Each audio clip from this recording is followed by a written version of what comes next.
everyone. Welcome to Majority Rules. Haven't seen you guys in a bit. This is season 1, episode 29. This is a podcast about Mizzou Athletics Majority, which is Olympic sports athletes. So Quentin is off covering the NFL draft for his fancy new Columbia, Missourian gig. And Abigail is very busy with her Mojo ad stuff. I think she might actually be working tonight. But if you notice, we've got a new face with us.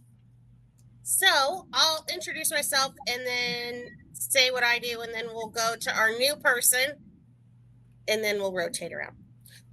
So I'm Karen Steger. I am the host of this podcast and the Olympic sports manager over at Rock Nation. I cover sometimes softball, though I've been a terrible softball attendee this year. I do cover gymnastics more than anything, and sometimes I cover swimming also. So let's go to our new guest. Hello, Sammy. Hello, thanks for having me, Karen. First, good to be on here for the first time. And for those who don't know me, I'm Sammy Stava, and I am a football contributor here at Rock Nation. Sometimes basketball, and right now doing some series previews for the Mizzou Baseball team. Yeah, I feel like between you and Matthew, you guys are like the ultimate utility people. Need help with football? We get Sammy or Matthew. Need help with this? Like, I think Matthew's up to 6 different sports now that he's covered. Yeah, covered 6 different sports, and then obviously have randomly showed up at other ones as well. Yes, yes. You are a regular in the softball press box. I thought it was time you actually covered a game. So let's go to the roommates next. Hello, guys. I guess I'm going first. Hello. My name is Dylan Heinrich. I am the current soccer, women's basketball, and then partial softball writer. So I got to go out a couple of those games, which feels like forever ago because of the weird Easter schedule. But excited to talk some softball and some women's basketball in this fine podcast. And I am Matty Gustafson, the volleyball, wrestling, baseball, was spring football, covered a game of basketball, and recently covered a game of softball, writer for Rock Nation. So I'll talk about 4 of those sports on today's episode. A lot of Matthew on this podcast today. And then welcome back, Rory. We haven't seen you in a hot second. I know I'm not here with a video update this time. I'm live today, so it's good to be back. Again, my name's Rory Whetstone. I'll be talking to you guys about golf, tennis, potentially some swim and dive today, which are kind of the main 3 that I cover here. So I'm excited to be back. Awesome. So let's get into it with some in-season sports. We're going to start with some baseball news since there's a couple of updates. Matthew, you want to start with yesterday's game and the arrival of Mr. Horn and what you thought about that? Yep. So Sam Horn, who we saw it yesterday, we kind of already knew. Easily Mizzou's most talented pitcher. This is a guy who was probably going to go somewhere between the 2nd and 5th rounds of the MLB draft out of high school, probably closer to 2nd or 3rd round, actually. A tremendous arm talent, a lot of raw natural ability. He returned to the mound for Mizzou for the first time since 2023, which, remember, Steve Bieser was head coach back then. So he goes out there, 1 inning, allows a little bit of hard contact to start out, allows a leadoff hit. He locks back in, gets a strikeout. I think it was 8 pitches, and he was out of the inning. Great start, right? I think he touched 96 on his fastball. He did not get hurt. His arm did not explode like some had predicted, I and fully expected it to fall off. gave way to Josh McDevitt, another guy that has been out all season long. He looked good in summer ball in the Appalachian League. He had a 4.50 ERA, which is pretty good for summer ball. And then he looked pretty promising in fall ball, looked like a guy who could maybe be a dark horse for the rotation. He gets back on the mound. Not quite as much regular zip on his fastball as Horn, but not that far off. He was touching, I think, 95 with his fastball, had some good arm side run, some arm side action, had some pretty good cut on his slider, showed that he has the toolbox, he has the stuff to be a really key member of this pitching staff down the stretch. What he didn't have was command. And it's not crazy that that happens. It's your first time back all year. You're coming off of injury, right? You're not expected to be perfect from the beginning. He allows 2 runs in his 1 inning of work, gives way to Tony Newbeck, another guy who was out since 2023. He's been back for a couple weeks now. I think he's got, before yesterday's outing, he had a little under 6 innings under his belt. It has not gone his way since his return. Just whatever I it didn't may even be. realize he was back.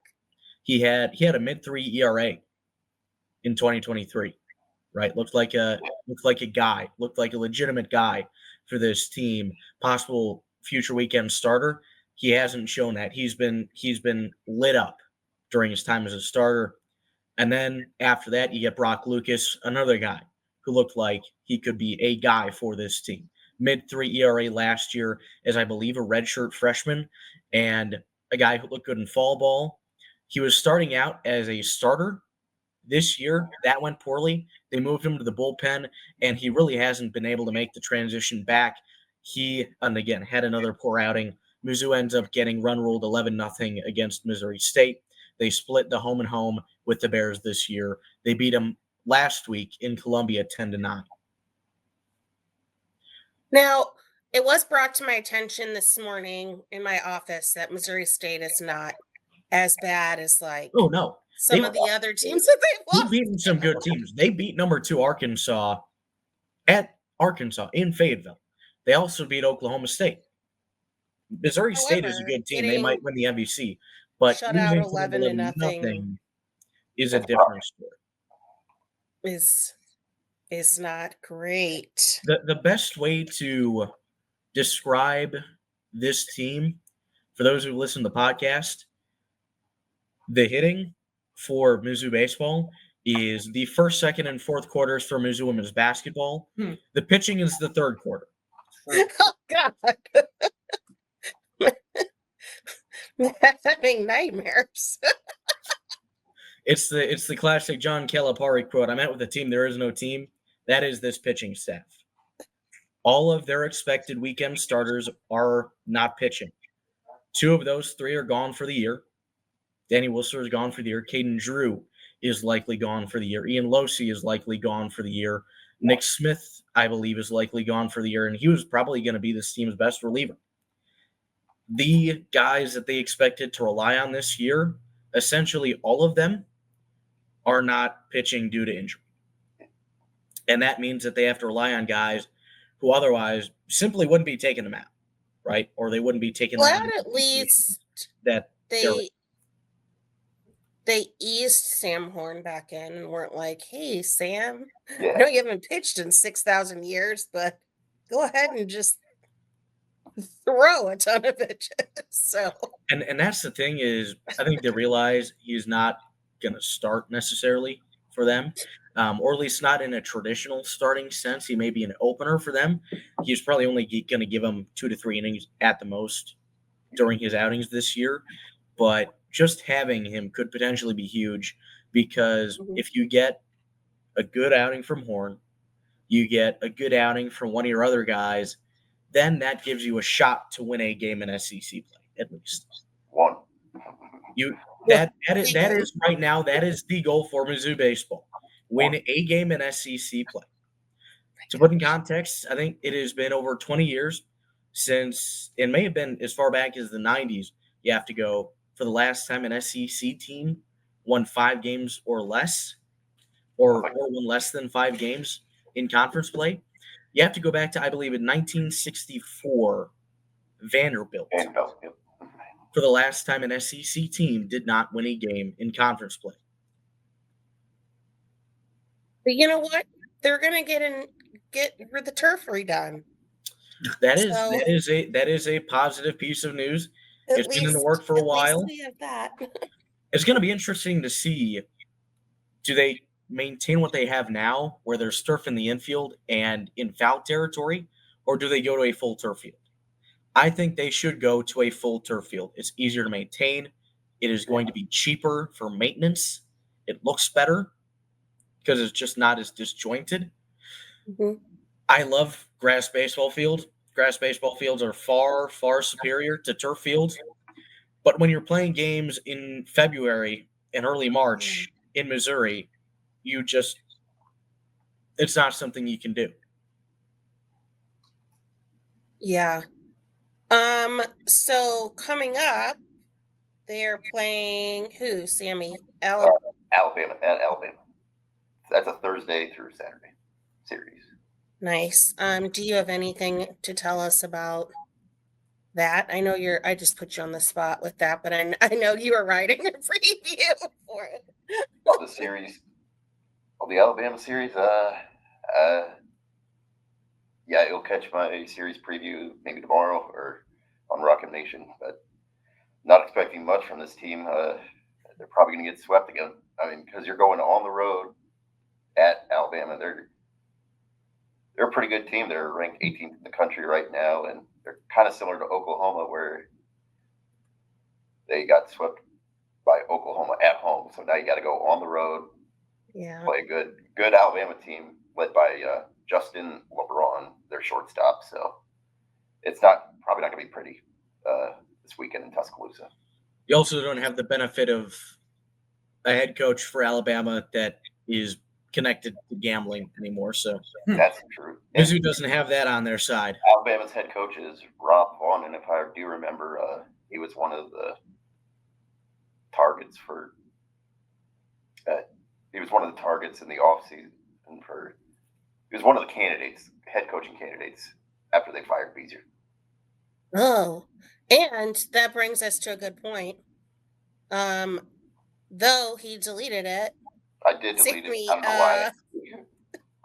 Sammy fired off a tweet, Yeah. a quote tweet last night after Mizzou's lost to Missouri State. I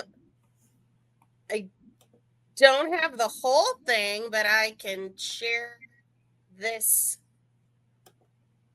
part of it. Yeah. So basically, I feel like the question is, and it seems like I know that you've asked it, Sammy. There's been people all over the internet inquiring about this. Like, should Mizzou even have gotten rid of Steve Bieser?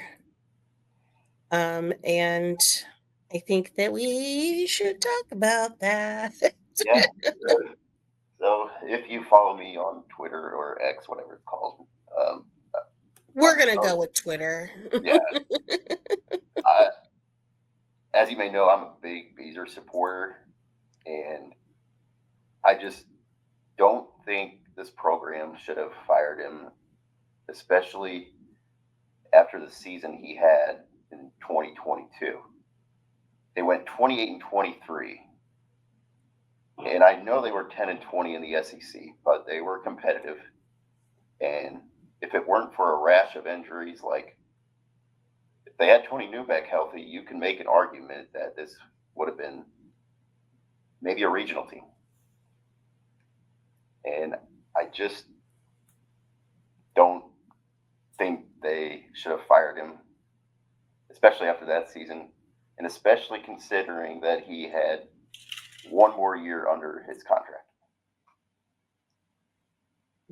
Yeah, I remember the rash of injuries because I think we nominated it for a Rock Emmy for like the most Mizzou moment or something like that, because they had been doing really well and then all of a sudden They swept everyone got hurt.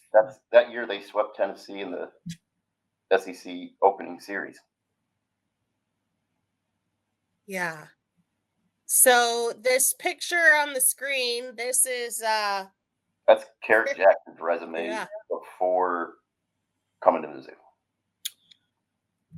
And I'm sorry, that's just not a recipe for success coming into the SEC. if I can jump in here, and yeah.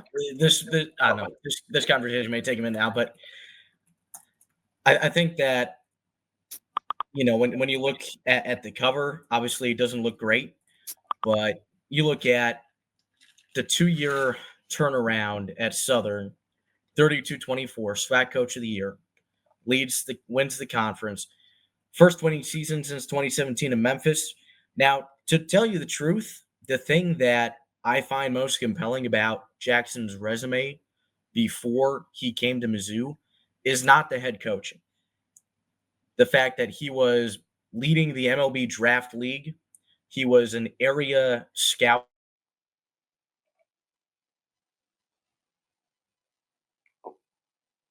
Hold on. I messed it up. You know, Mizzou is not a place where you can really win going the traditional route. I think that Jackson has the resume that is ideally suited to find hidden gems, to find and develop talent, and to get around a lot of the obstacles that you have here at Mizzou. I think that there has been some talk about him getting fired. Number one, that's just not realistic given the contract, right? Number two, I honestly don't think we've seen what he can do quite yet as a coach. That's true. We did kind of talk about that last time. He started out with his rebuild, focusing on the hitters. This team has an SEC quality offense. You look at some of the Icadian peers going to the Cape Cod League this summer. Jackson Lovich has been phenomenal. Mateo Cerna, right, has shown a lot of potential. Chris Patterson is doing good things as a freshman. Picarelli, right, and Tyler Macon have raked in non-con, which they both look like potential guys who can break out next year. We don't really know what it looks like on the pitching development side because he just doesn't really have many of his guys there.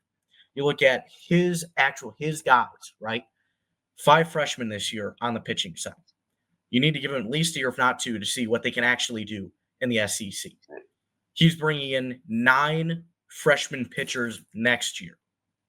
Next year and the year after that are when we will see what he can actually do on the pitching development side. And that is what is going to define his tenure at Mizzou, because we know he can develop hitters, right? We've seen it already. We have the proof of concept.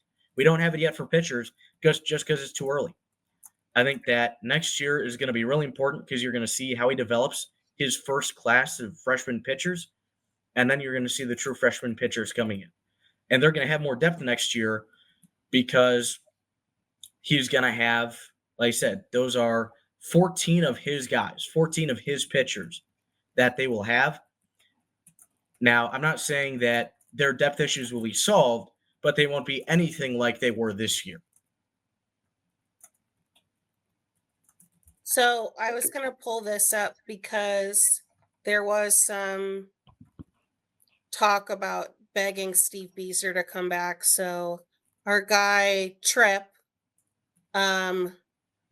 hugest Mizzou baseball fan of all, technically a moderator for the site, though. He just tends to chime in on our Slack channel every once in a while about baseball related things. But he said, why would Bieser come back here anyway? Carrick also gets zero support in ways to help with making Mizzou competitive in SEC baseball. He also has top pitchers injured, so we had talked about that. Why fire Jameson or Bieser or Jackson if you're not going to give any new coach SEC level support, which is true. I mean, that's why even bother? Just keep him and see what he can do. Yeah, if you're the lowest funded program in the SEC, like they're just no coach is going to have success here, like postseason success here. Yeah. That's number one thing on Laird Beach is what I don't know what Laird Beach can do, but support Mizzou baseball. And it would be nice. I know somebody joked on the Slack channel that when we posted the thing about the turf, like someone was like, "Oh, one of the MLB guys finally opened up his pocketbook and donate some money." But I swore when Carrick was brought in that those MLB guys were excited. Like I thought that it was going to translate into something. Because Ian Kinsler had a say in the hire. Yeah, so I don't know. But I know that we had said the last time that we all were on was that before we made any determination about what should happen with him, like we need to see what he can do when the team's actually healthy. Like because there's only I don't know who you could bring in and have it suddenly get any better when you have all of your pitchers are injured. So I don't know. Do we think that they end the year with a SEC win? Yes, I think they get one. You think they get one? I mean, you have to imagine just the law of large numbers. The odds of losing upwards, I think exactly 30 SEC games.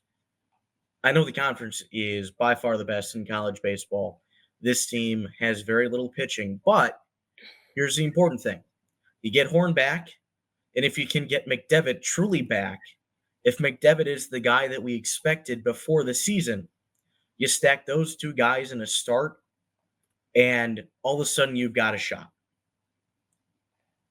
Yeah. I think their return could be key to getting that SEC win. They host Mississippi State in their final series, I believe. Are they bad? That might be they might get a win there. We'll hope so anyway. Somebody else I think said, I think Gabe DeArmond was like, because he saw another SEC school or somebody was offering free admission and free concessions or something like that. And they're like, Mizzou should start doing that. Penn State. See if they can get some of the fan base out. Yeah, Penn State offers free admission, and then in their midweek games, it's like $1 hot dog day. Yeah. They continue to break records at how many people are at their baseball games because of that. I heard 12,000. People really like the hot dog. No, that was 12,000 hot dogs. 12,000 hot dogs. Yeah. You know, People really like the hot dog. I look, all due respect, I am not trusting a hot dog that they're making in State College, Pennsylvania. But whatever. No. You're such a snob, Matthew. Quit one last thing on baseball. One last thing. This is by far it has the most untapped potential of any program. You look at why did they invest in women's basketball? There's the potential to turn that into an actual revenue or near revenue sport, right? You're getting fans showing up, over 10,000 fans per game in some places for women's basketball. Women's basketball can be successful at Mizzou. We know this. Yes. Mizzou Baseball has historic success. The SEC, most of those programs are at the very top of the nation in attendance. I'm not saying this will happen at Mizzou, but there are teams in the SEC that get over 10,000 fans a game. There is no reason why, given the success Mizzou has had in other Olympic sports, given the fans that they have gotten in those sports, Mizzou Baseball cannot average at least 3,000 fans per game.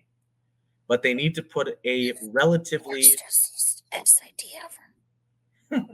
they have to put a relatively competent product on the field. I'm so sorry. If you get Mizzou Baseball to be even an average SEC team, that means that most years you're making a regional. Every once in a while, you might even win a region. If you do that, fans are going to show up. Fans are going to pay for concessions. They're going to pay for tickets. And this program will generate revenue. You If are you not build going it, they to will generate come. revenue unless you spend money. Yep. You have to spend money to make money. And I thought the fan base support was there under Bieser a lot of the seasons. Bieser was there. Like, no, they didn't make a regional in his 7 years here, but they were pretty dang close. If you look at 27, his first year in 2017, they went 14-16 in the SEC. 2018, they went 12-18 in the SEC. 2019, they were 13-16 and won. They actually tied a game versus A&M. If they would have won that game at A&M that season, they were probably a regional team in 2019 because they were the first few out. I can remember from the selection committee. So they just missed in 2019. Then 2020, they started out 11-5 with wins over Oklahoma and Texas, but that was the COVID year. Yeah. I believe that was Mizzou's postseason ban year.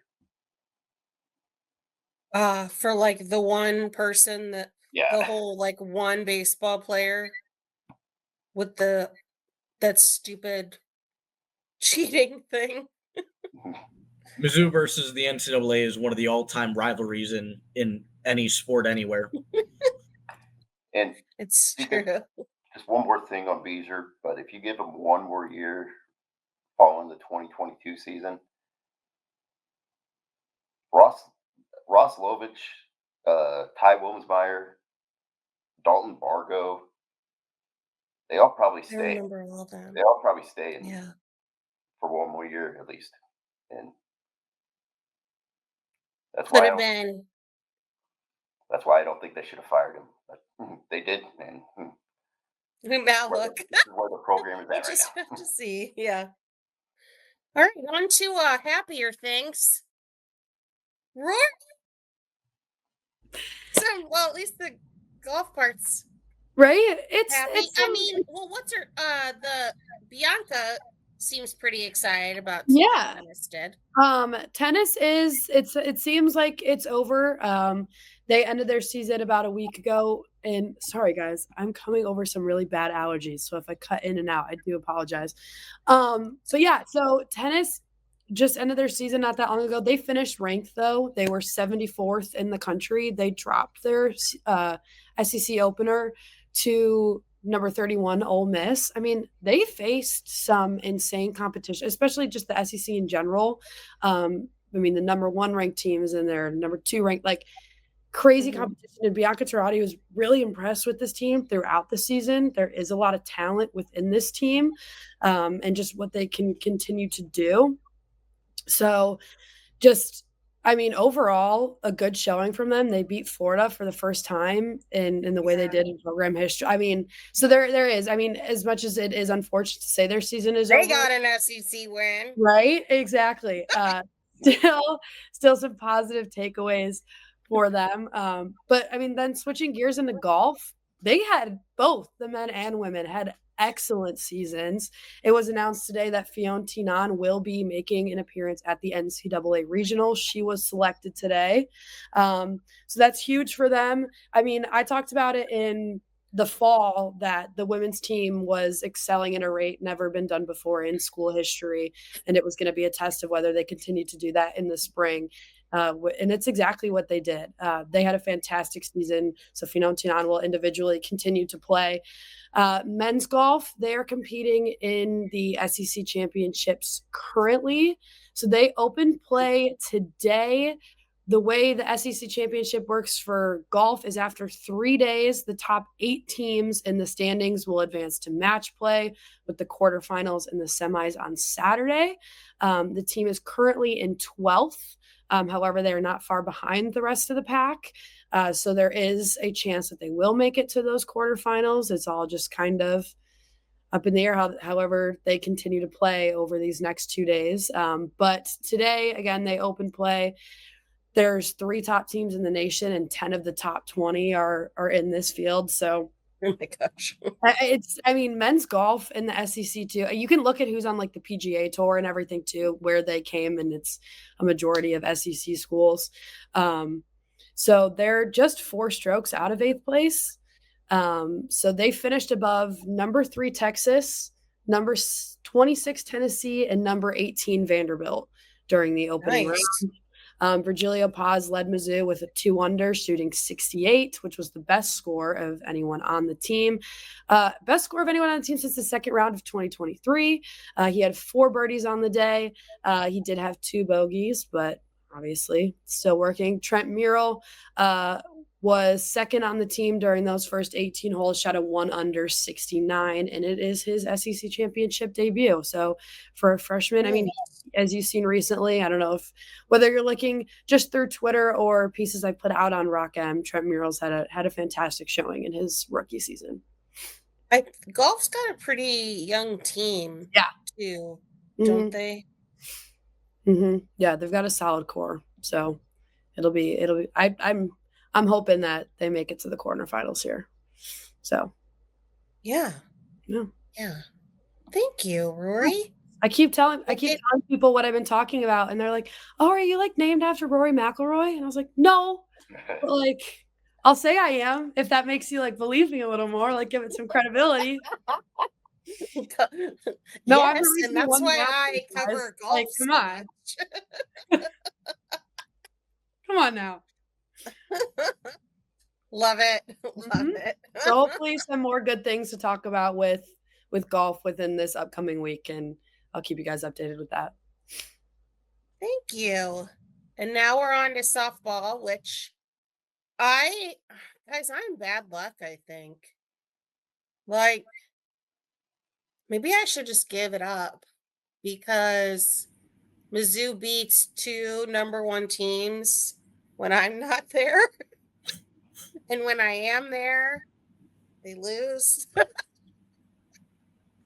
I don't know. It might be me. I mean, I don't know. You know, maybe it's many problems with the team, but I'm willing to take the fall. What a strange weekend this was for Mizzou softball. I was at the first 2. Matthew was at the last one. So I will touch on the first 2 games, and then Matthew's going to talk about the third one. Pair of close ones. Mizzou loses in game 1, 7-5, then loses in 9 innings, 4-3 in game 2. So let's go through it. Both games were very similar. First game, Texas A&M strikes first with a 3-run home run. They take that lead all the way until the bottom of the 6th. They're ahead 4-1. Madison Walker hits her 17th home run in a grand slam. Tigers go up 5-4. I believe, Karen, you put it in the outline that she is 3rd in Mizzou history for single-season home runs now. Yeah, tied for 3rd. Great stuff, but just couldn't close it out. The team pulled Sierra Harrison, who started the game after the first inning. Marissa McCann was rolling the rest of the game, but just couldn't quite close it out. Gives up 3 runs at the top of the 7th. Mizzou can't respond. Lose 7-5. And then this was the doubleheader, actually. So they came out 45 minutes later, chip on their shoulder. A&M once again jumps out to an early 1-0 lead, and they just continue to roll up 3 runs into the 6th inning. But then, bottom of the 6th, Mizzou gets 1 run, courtesy of Abby Hay on a double. And then in the bottom of the 7th, with 2 outs, Madison Walker does it again, hits 2 RBIs on a single, scoring 6 of the 8 RBI for Mizzou softball. And we're heading to extra innings. Mizzou, again, goes back and forth in the 8th and just gives up 1 run in the 9th. Taylor Pinnell played basically the whole game until she was relieved late in the 9th inning. So Mizzou very, very close. Closer, Taylor Pinnell. Yeah, closer. She's basically a full-blown starter now, which the thing with Mizzou is the pitching identity really isn't there. They don't have the star power of the elite pitchers like Sierra Harrison, Marissa McCann, Taylor Pinnell, all very good pitchers, but they're not a true ace in the same way a Lauren Krings was. No, Lauren Krings. Yeah. That Texas A&M has. And B, they don't have the depth to rely on that. So if you don't have a true ace, you're hoping to have the depth. They have 3 really good pitchers, but once you get past that, it's really juggling the dice. You don't see them like to go beyond 3 pitchers in SEC play. So it's really just been a consistent issue of leaving in pitchers too long, which is what we saw with both McCann and Pennell. If they had the depth or if they had that true ace, that wouldn't be an issue. But these are the sort of things with the roster construction they happen to have this year. So again, 2 really good performances from the team, but when you're facing number 1 Texas A&M, pretty good isn't going to cut it, which is why they were really good the next day. Yeah. And they'll say that Texas A&M is the number 1 offensive team in the country. Yeah. So what they did for the game Matthew's going to talk about is like pretty freaking incredible. You kind of had the feeling heading into the final game. They were so close. They battled so hard, came short both times the previous day. Either Mizzou's going to get over that hill, they're going to get the win, or they're going to get blown out. They didn't get blown out. In fact, they dominated number 1 Texas A&M, run ruled them in 5 innings, 9-1, on the strength of 4 home runs, which accounted for, I think I'm correct, 7 of the 9 runs scored by the Tigers. Julia Crenshaw leads off the first, hits a homer to left. Later in the inning, Mizzou continuing to pile it on. Kara Daly, homer to left, 4-0. Bottom of the third, Madison Walker continues her weekend home run to left. Kaylee Lenger, who previously, I think to the last 6 games, she had 3 home runs in 256 plate appearances. Her last 6 games, she's got 3 home runs in 18 plate appearances. She hits another home run, and Stefania Abriscato hits a single through the right side, scores Nevaeh Watkins, and clinches the run rule victory. Mizzou allows 1 run, that being in the top of the third. Really, really good start for Sierra Harrison, and then Marissa McCann comes in for the final 2 innings. This was not necessarily a dominant start. A&M threatened pretty consistently throughout this game, but Mizzou's pitchers were just able to find a way to battle back and avoid giving up runs, and so Mizzou was able to get it done. 9-1 win for the Tigers, and a little bit of hope heading into these final few weeks, right? Because we've talked about all year long, this team has the talent. They've shown it. They have the ability to make the postseason. They haven't put it together. This is the kind of game, and I'm not saying it'll happen, but this is the kind of game that can lead to a breakthrough for a team. If it's going to happen, it has to happen now. They've got to go 5-1 over their last 6 games, but they don't have to face another team the likes of Oklahoma, Texas, or Texas A&M. 3 teams which they have been competitive with outside of, I think, the run rules. There was 1 run rule for Oklahoma. There was 1 run rule against A&M. Mm-hmm. Outside of those, 1 by Texas. Not run rule for 1 for Texas. Thank you. Outside of those 2 games, they've been right there with those 3 teams the entire time. They've got the talent. Are they going to be able to convert on it? Are they going to be able to make good on it these last 2 weeks? What's so crazy to me is what they have 4 SEC wins, and 2 of them are against the number 1 teams in the country. Like, that's just, this is the same team that lost to SIU. It's Carbondale, guys. I think that's the question. Is so Matthew mentioned the magical number of 5-1. We're still working out the details, but I think another realistic path is 4-2.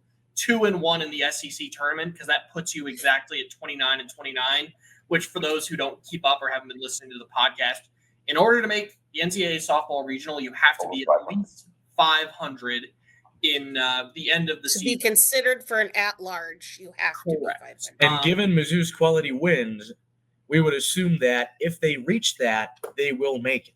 I'd have to check the RPI, but if you go, it would be 5-1 or 4-2 and then 2-1 in SEC play. Like, those wins should hopefully be enough to put you in the top 35, top 40, which seems realistic. Right now, they're listed at exactly 35, and that's expected to go up, which is definitely quality for an at-large team.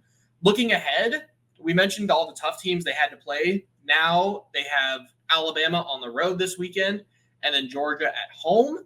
These are winnable series. Right now, Mizzou is number 14 in the conference, right ahead of Auburn. And then Georgia is 13. Alabama is 11.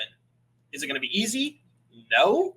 This is the same team that did get swept by Kentucky, who's right in between both of those squads. But again, this is also a team that has beaten Oklahoma and A&M. So if they can continue this sort of success, 6 wins over the last, I guess that would be 10 games, that is not unreasonable for this team, I don't think. I think they have the talent to pull it off, but I think you got to go to Alabama. You got to make a statement. You take at least 2. They haven't won an SEC series all year.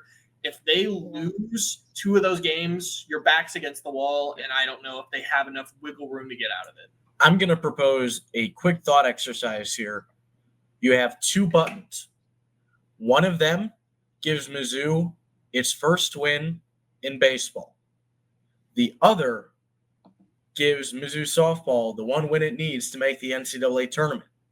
Which button do you push? That's a really NCAA tournament. Oh, softball, yeah.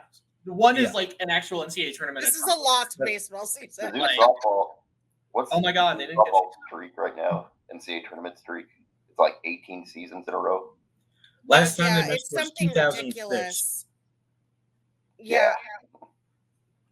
If they don't make it, it really is like real crazy. Well, I tried to ask on the Power Mizzou softball thread. I was hoping that somebody was actually going to get back to me because there's some insidery people on there that like know everything.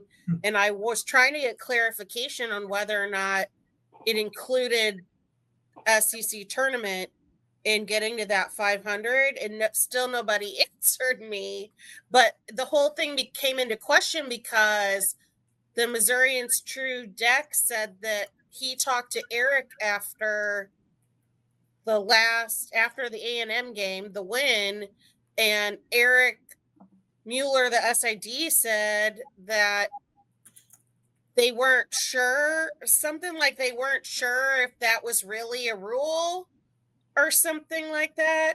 And maybe there was some wiggle room, and like it was, I thought it was weird he didn't know. But then like I went back and looked at all of the bracketology stuff, and all of them were like, Mizzou, we can't put Mizzou on here because they're not 500. Yeah. So I'm like, this has to be a rule, but nobody can find the damn rule anywhere. Like, I tried to look everywhere and I can't find it. So yeah. If I had to guess, I think it would count, but I don't know. It counts. Because otherwise, like, that's how some teams get in the last weekend on the strength of the SEC tournament or conference tournament, whatever. So yeah. The other thing I was going to mention was the injuries. It's kind of crazy to me that Julia Crenshaw and Cara Daly and Abby Hay are contributing as much as they are, because they are like hurt. Like, Really? Abby Hay has something wrong with her L3 and L4 vertebrae. And somebody in my office was telling me, because their kid plays for Rockbridge, and Abby's dad, I guess, is a coach for Rockbridge, maybe. I don't know, something like that. But she was talking to him about it, and he said that Abby basically went to Larissa and said, like, I'm playing. Like, I don't care if I'm hurt. I'm playing. Like, if you need me, I am playing. It doesn't matter. And basically that's the same thing that Julia Crenshaw, who like has a fractured hand or fractured wrist, and Cara Daly, who has a fractured hand or fingers or something, like, they're seniors. They're going to do whatever they can. And Like I had told Dylan, like I was like, they're basically like, you can pry this bat out of my cold dead body because they're not going to sit out their senior year and be, because I immediately like two broken bones. Like I'm like, it's over. Like your best hitter and someone in like your top 4 best hitters, and I guess they're all right. Power through. Just get it going. So I'm glad to see that they're not so banged up that they can't still play.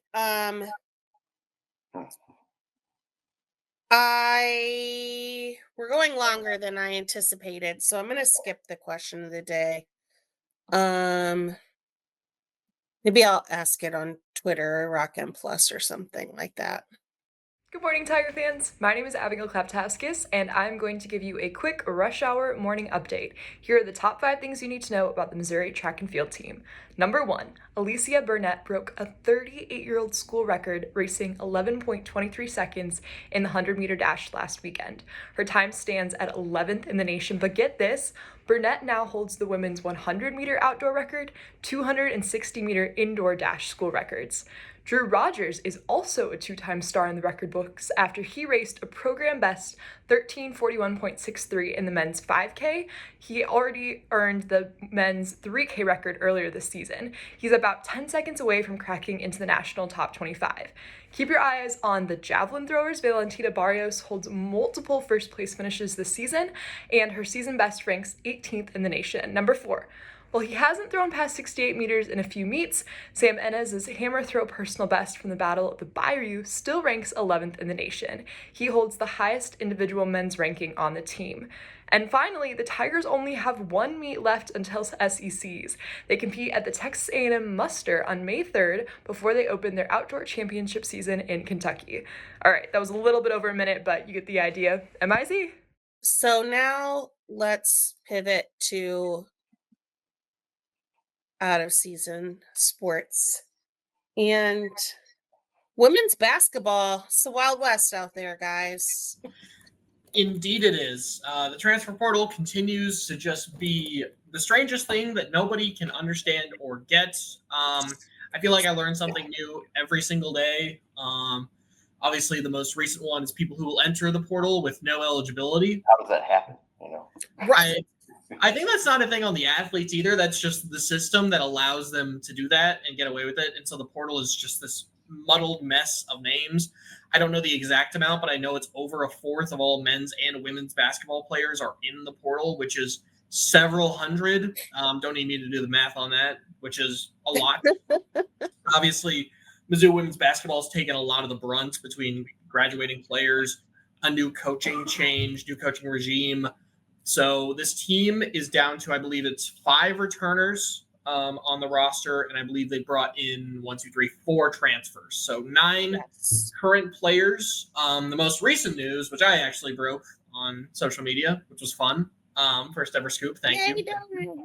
Because I was hoping to do a feature on Nikki Kirstein, the new commit from Montini Catholic, right outside Chicago. You had already talked to her. Really good player.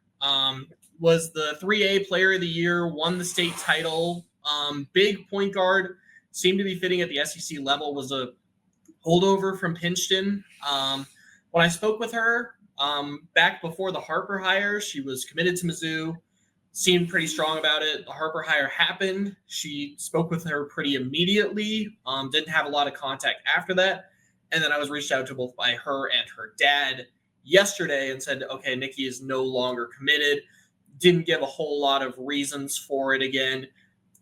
A lot of roster construction, a lot of turnover in that. And so said there was no real animosity, just that it was best for both sides. So this is another opening in the Mizzou roster. This team isn't old, I would say, but again, right now when you don't have any incoming freshmen, it's hard to build and develop a program. So definitely a question on my behalf. But for right now, everyone that they brought in through the portal, strong upside, really good players. The actual roster construction isn't bad. It's just where are the rest of the players? They're still missing a lot of holes, a lot of pieces. Need a backup center desperately. Yeah. Well, and like Kelly mentioned Nikki in her press conference. Lauren Rosenberg reminded me. And I was like, ugh. Yeah. Well, and that Coach Mari that we had talked about during the coaching search with her thoughts on the different candidates, I know she had run into her after Kelly got hired and like made it sound like Nikki was still all in. And then all of a sudden, like, yeah, the coaches changed, so the staff's going to turn over and people are going to leave. But like, you can sorry to be harsh, but Ashton Judd was the best player that has entered the transfer portal for Mizzou. Like the other ones were roll to sitting on the bench players. So not exactly huge losses that one would think it would make you back off your commitment because, sorry to Lucy, but Yeah, who is in Seattle now, actually.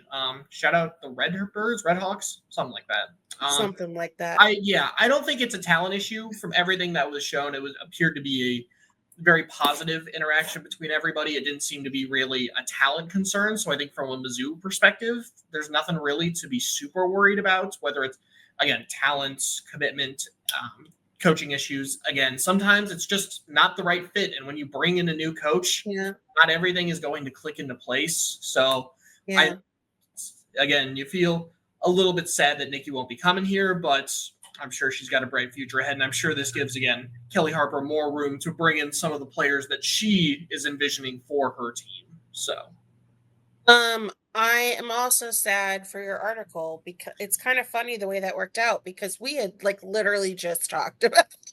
No, yeah, you like Hey, Dylan, how's that Nikki article coming? Oh, I think it's going to be done by Sunday. Yeah, so and no Nikki article for us, and it's gone. So I will have other stuff in the works for sure, but again, there will be. Now the portal is officially closed. There's going to be people coming to Mizzou right now. It seems like they're pretty set on their starting five, which if I were to just name it right now, it's probably Sanaya Tyler at the 1, Shannon Dowell at the 2, Abby Schreck at the 3, Grace Slaughter at the 4, Jordana Reisma at the 5, Sydney Maines, Hannah Lipcomb, Avery Cronky. Who's the last player I'm missing? Mariah Vincent. There we go.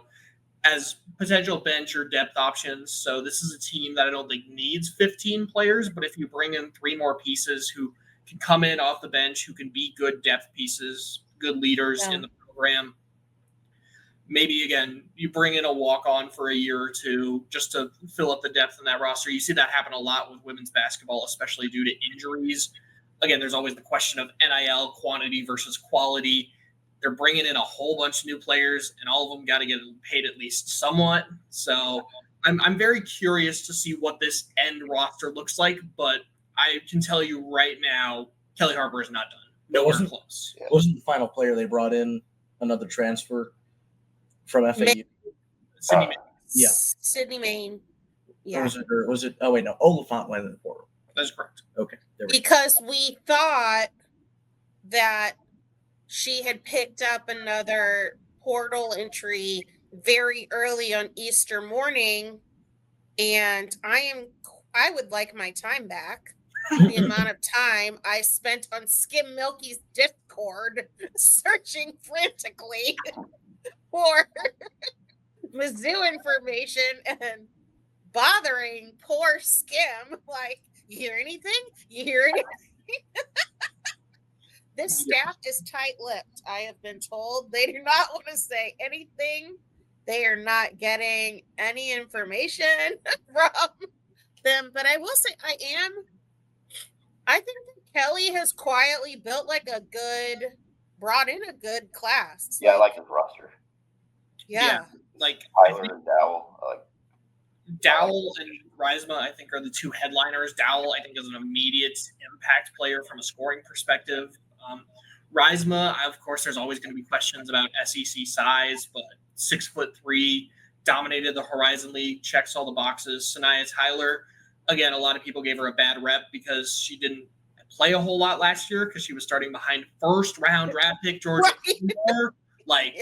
Her sophomore year, she averaged double digits. Like, this is a player At Kentucky. with 2 more years under her belt. Like, He's from St. Louis. Got to recruit the St. Louis area.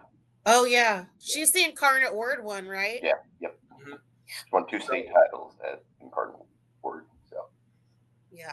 The starting 5 is in a really good spot. You have a lot of experience on your bench. Sydney Maines was off to a red-hot start but has some injury concerns. But if she can stay healthy, that's going to be another important piece. It's really just, again... You the one that tore, like, everything in her knee?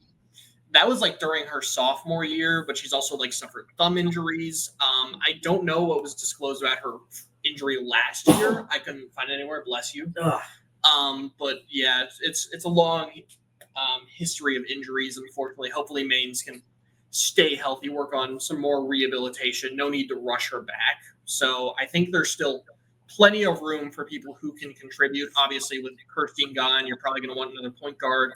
Definitely are going to need a backup big, someone who can play that 3 to 4 role as well, similar to like a Mariah Vincent or a Grace Slaughter, someone who's probably 6 foot, 6'1". So I think there's enough talent definitely in the portal to make this happen. It's just really depends on who and when. Well, and she's still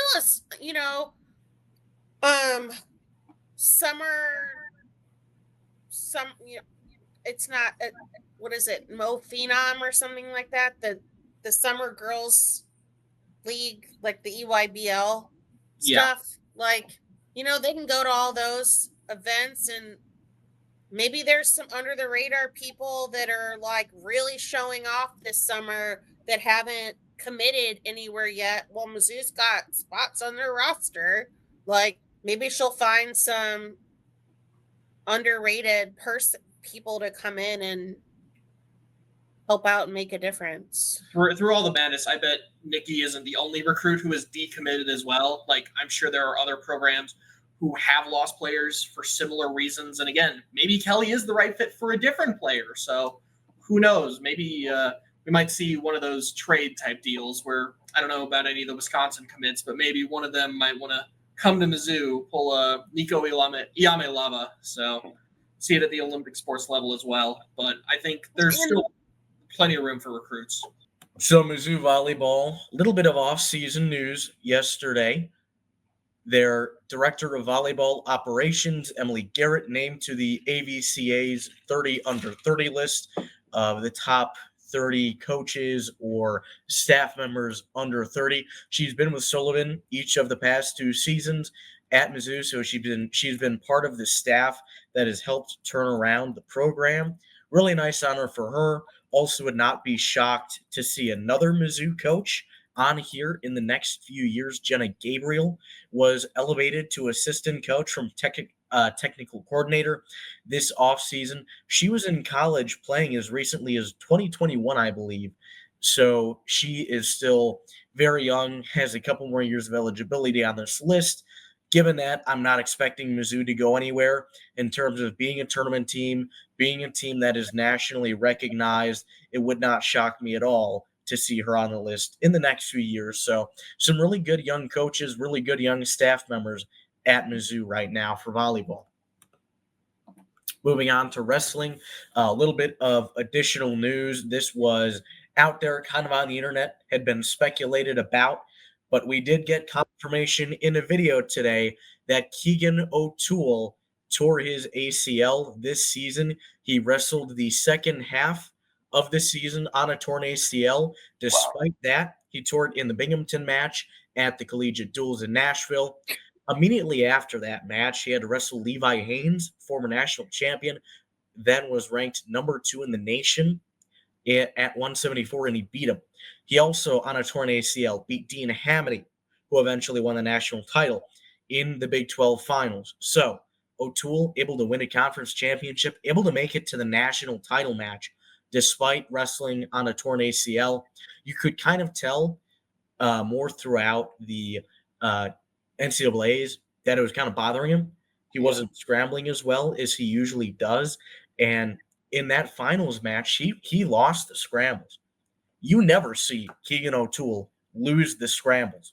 And so that kind of really explains what the issue was there, why he wasn't as dominant at nationals, why he lost the scrambles, and therefore why he lost the title match in the finals against Hamity. I said, I am absolutely convinced if Keegan O'Toole is healthy, he wins a third national title. To I get think through the there's national title with an ACL is just no doubt about that. He wins Unreal. the title if he does not have a torn ACL. 100%. Wonderful. Speaking of national titles, though, Oh boy. Oh gosh. It was the perfect setup too, Matthew. Yay. I know it was. Speaking of national titles, how about that? How just missed balance being queen of the world. I think I saw something on Twitter that said, Helen, who is done, there is no more balance beam. Like, there will never be balance beam again without our magnificent Helen freaking who out of 4 possible postseason event titles, won 3 of them. The only one she didn't win was regional finals. Faith Torres at Oklahoma took that one. I just think that Helen was probably underscored there. We'll just say that that's a safe bet. So yeah, we are talking about gymnastics. Rory, as you can see, I am alive. I did survive. As soon as I saw that, I was like, oh my God, somebody check out Karen. Yeah, there was no way in the world I was going to go watch at Mizzou Arena, because I needed to be by myself with my feelings and sing and crying, and I just needed like my laptop and my notebook and like all of my things. So it was best for me to be by myself while I took this in. So in case you live under a rock, Mizzou Gymnastics got 3rd at the national championships, their first national championships appearance, national championship final, 4 on the floor appearance in school history. I want to punch every single person that is like, well, they got 3rd. Like, why didn't they win? First of all, shut up. And second of all, learn about gymnastics before you say, like, I can't tell you how many people I was trying to like keep from going off the cliff on Twitter after vault, where they're like, oh my God, Mizzou sucks so bad. I guess it's over. And I'm like, number one, 49-2 is not a bad score. It wasn't the worst vault score of the competition. That went to Utah. And also, like, I was like, you guys, this is their worst event, which they're still ranked number 12 in the country on. It was always going to be a come from behind thing with them for that, but they are strong in the other 3 events. Now, of course, I said that not knowing what scoring horrors, not performance horrors, would exist on the next apparatus with bars. Because I do really feel like they got really lowballed on a couple of routines on bars. Most notably, Jocelyn Moore, who I rewatched her routine like 4 or 5 different times.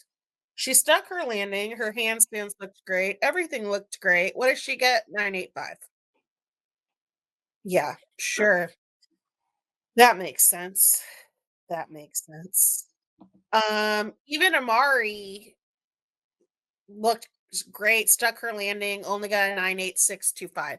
But I think Jocelyn should have gotten at least a 9.9, especially when you compare how they were doing compared to the other teams that were getting higher scores than they were. But Mizzou was getting like some really bizarre scores in there. So this had 6 judges. So that is also why the scores were lower than normal. That's why you didn't see like a bunch of 10s and stuff like that. Or like nobody's overall score was like crazy high. Was because there were 6 judges. They dropped the high and the low score and then they averaged the middle 4. So that's why some of the scores were like weird. Like Hannah Horton got a 9.7875, which is just a bizarre score. But also like her performance was very good. I screamed at my TV so loud when she hopped twice. Like I was like, girl, what are you doing? It was like hop and then tiny hop. It was like bunny hop. After that, I was like, oh my God, she's never done that before. And then they like hammer her like she fell or something. It was quite alarming, these scores there. So after 2 rotations, not exactly great. That also is the last full rotation that we would see if you were watching the meet on ABC. Because despite the fact that Utah also didn't have the best second rotation, the ESPN ABC team decided, I guess, that Mizzou was not important. And yeah, so they went to Beam, killed it. Almost said a swear word right there. Killed it. So good. So good. Something weird happened at the beginning. Nobody understood really what happened. Still to this point, I'm not entirely sure. We can't really be sure what Shannon ended up inquiring about. And what exactly the judges didn't award Amy Weir points for that they did end up later. So basically, she got her original score. We thought she missed her connection. So your skills have to go one right after the other with like, you can't stop and adjust a foot. You can't do anything. And if you go too slow, then you run the risk of them not counting it. And then you don't start from a 10.0 start value. So originally I think they gave her like a 9.675 or something like that. And then there was this huge long break. There was like some sort of conference, and then they took it down all the way to a 9.55 and lowered her start value to a 9.7. So that is why that score was so abysmal. And so I guess the coaching staff realized smartly that perhaps they messed up there because she didn't do anything really that wrong where she should have gotten the score that she did. But to not waste any more time, despite the fact that Amari waited for like 10 years to go on Beam, I feel like they checked out that stuff via video at the end of the meet. So then at the end of the meet, they checked again, looked over it, changed Amy's score to a 9.85, which then meant her score was not dropped. Olivia Kelly's 9.8125 was dropped. So it gave Mizzou some extra points, which they would need. But still on beam. Bear with me for a second. Shout out to Rayleigh Jackson, just a freshman, who hasn't even been in the beam lineup the entire year. Like, she's been in the beam lineup like half the year. 98625, which is almost her best score with 6 judges, which is crazy. And then of course we had Helen Hu at the end, 99625. Apparently in the arena, people started booing when they didn't give her a 10. All of the teams were cheering for her, except for Utah. Utah fans were silent, we were told. A couple, I'm sure, cheered for her, but not with the intense enthusiasm of all of the other teams that were there. So she only gets a 99625. The best part about it is you really have to go and find the video of it. She finishes the routine, and then she does like a jump split. Where she runs off and hugs Lacey Rubin and then goes and high fives her team. Well, so after semifinals, I think, at the end of that one, not knowing if it was going to be the end of her career, she did the worm.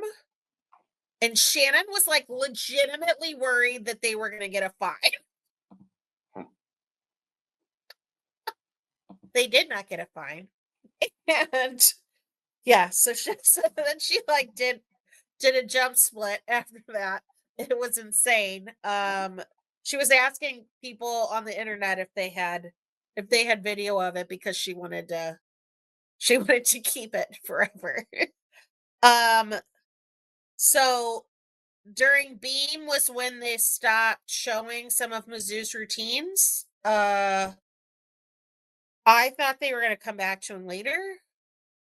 And then the scores started popping up on the side of the screen. And like, we didn't see Rayleigh's 98625.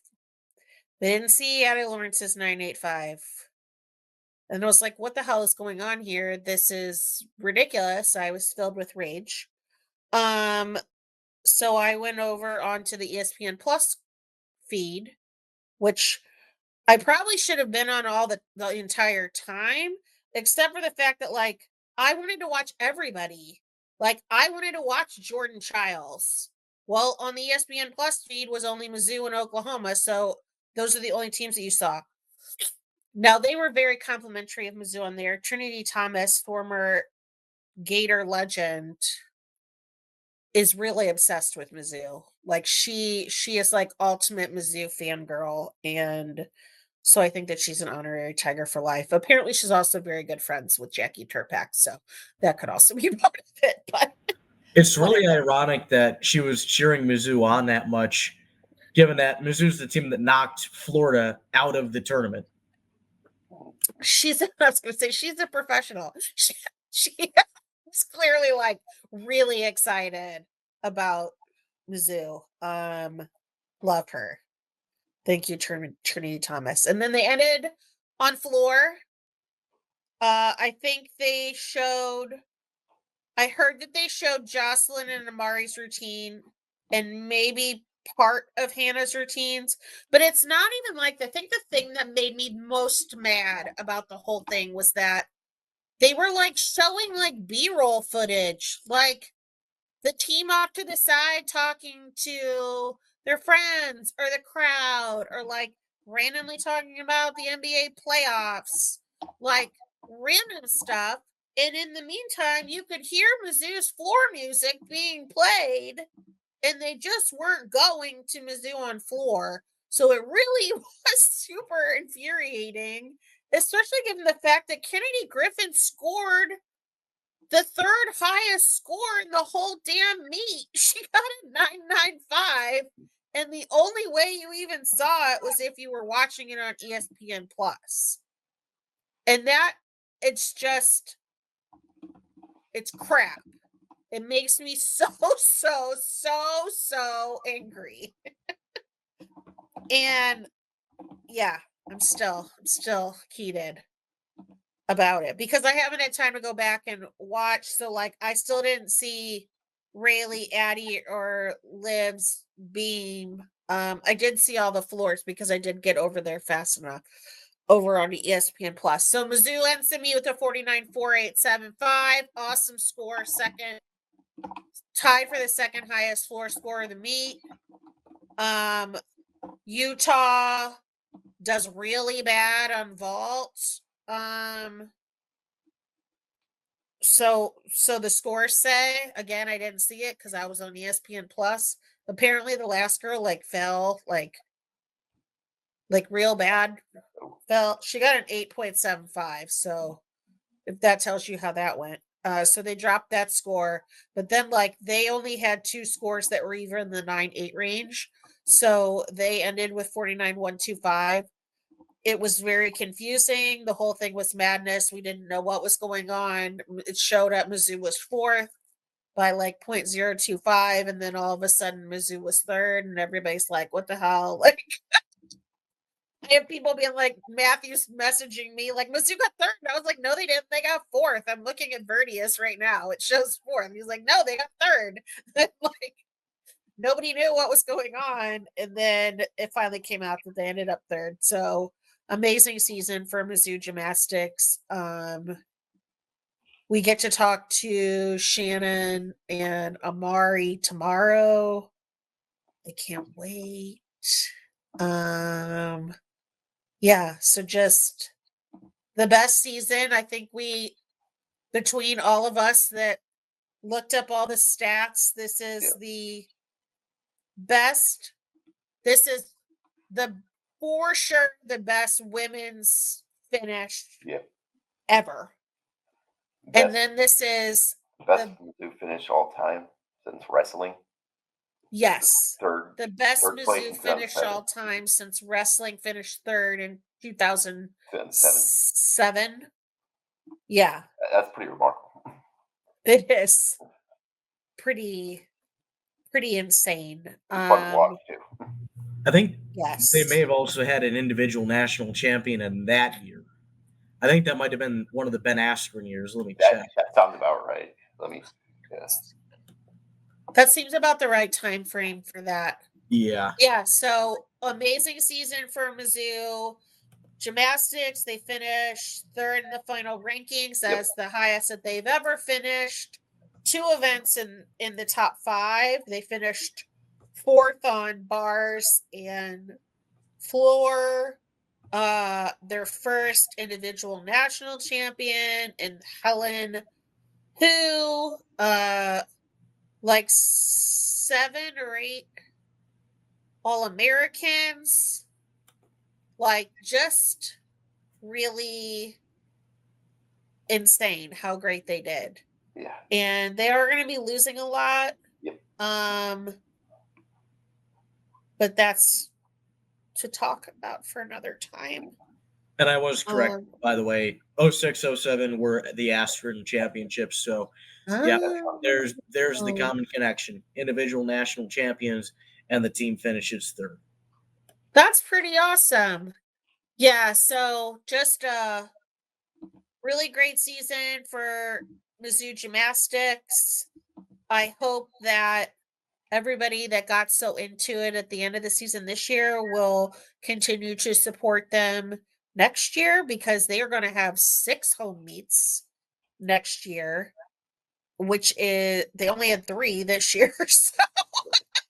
So already going to be better. And they will be bringing in Oklahoma comes in, and LSU and Florida all come to Mizzou Arena next year.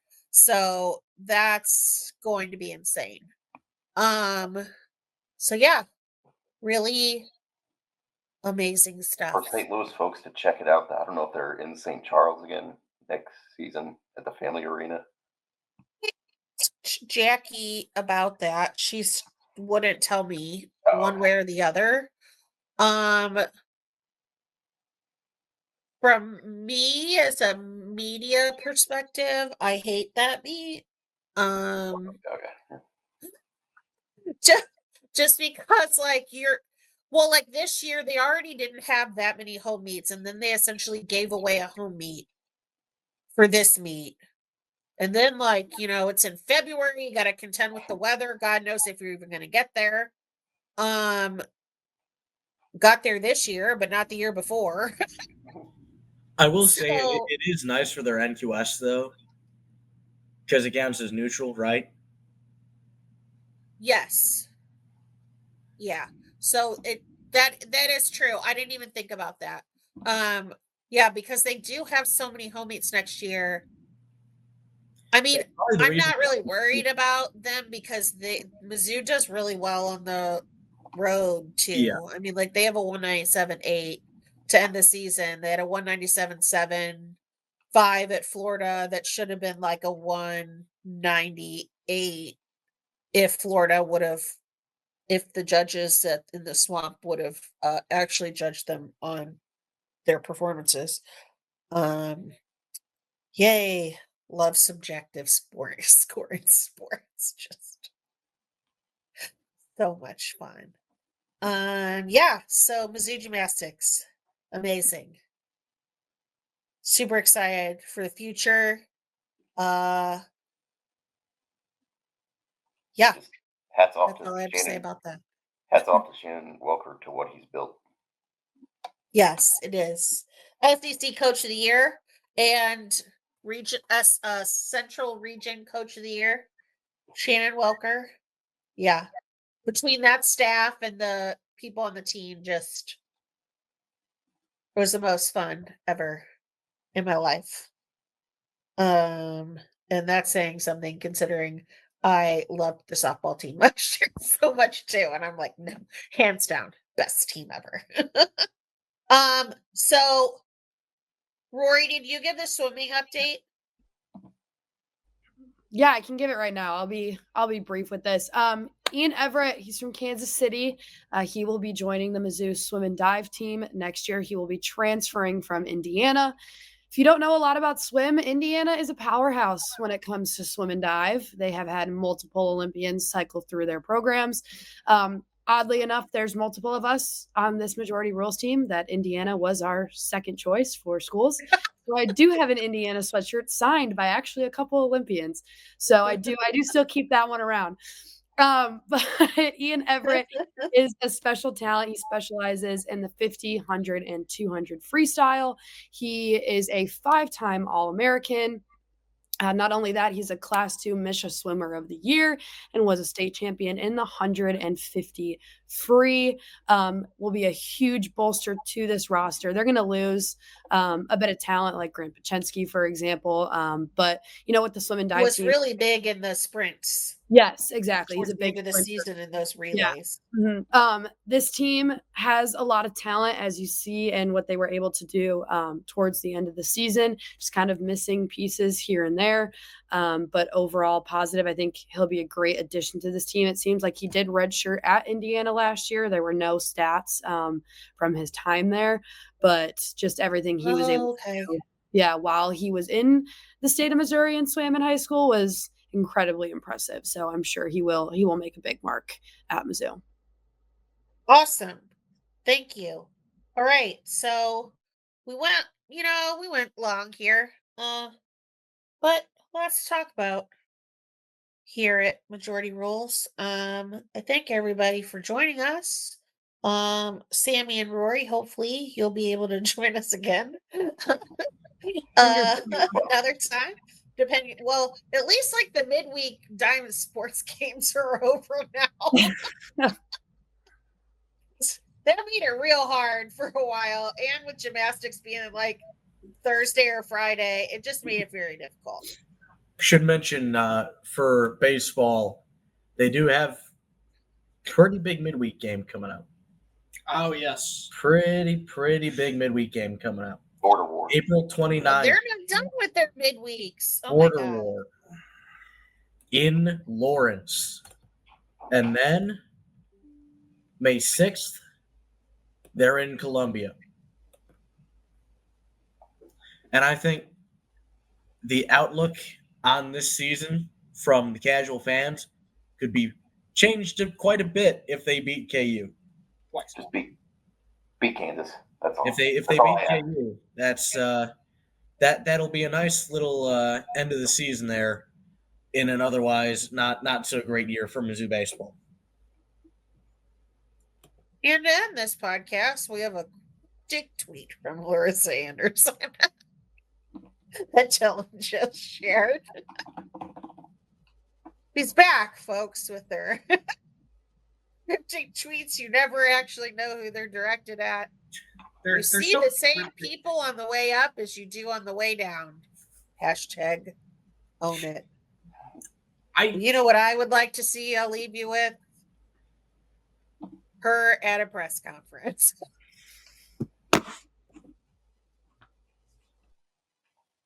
Because maybe I wouldn't be so negative in my recaps if we could actually talk to you.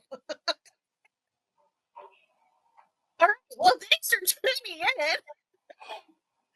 in. Majority Rules.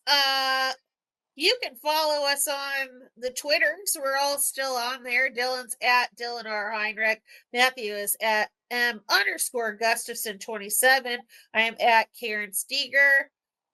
Sammy is at Stava on STL. Yep, Is that's that correct. right? That's correct. Yep. And Rory is at Rory Whetstone 7. And Abigail, of course, is at Abigail_clap with a K. All right, guys. Thanks for tuning in. See you next time. MIZ. Z-O-U. Yo. He's welcome back anytime. The rest of you people. Okay, bye. Thank you, everyone, for tuning in to Rock M Radio, a proud partner of Fans First Sports Network. Rock M Radio is the official podcast network of Rock M Plus, a new and exciting subscription service provided by me and the other voices of Rock M Radio. Please take a few moments to head over to rockm.plus and sign up for an account today. The cost is only $5 a month, and the benefits include access to our live podcast, a subscriber-only message board, weekly newsletters, and more. If you enjoyed this episode of Rock M Radio and would like to see more just like it beamed directly into your personal device, make sure to click the subscribe button below and tell your friends. Our podcast feed is available through the Apple Podcast app for iPhone, Google Podcast app for Android, whatever app you listen to your podcast. You can also find Rock M Radio on Spotify.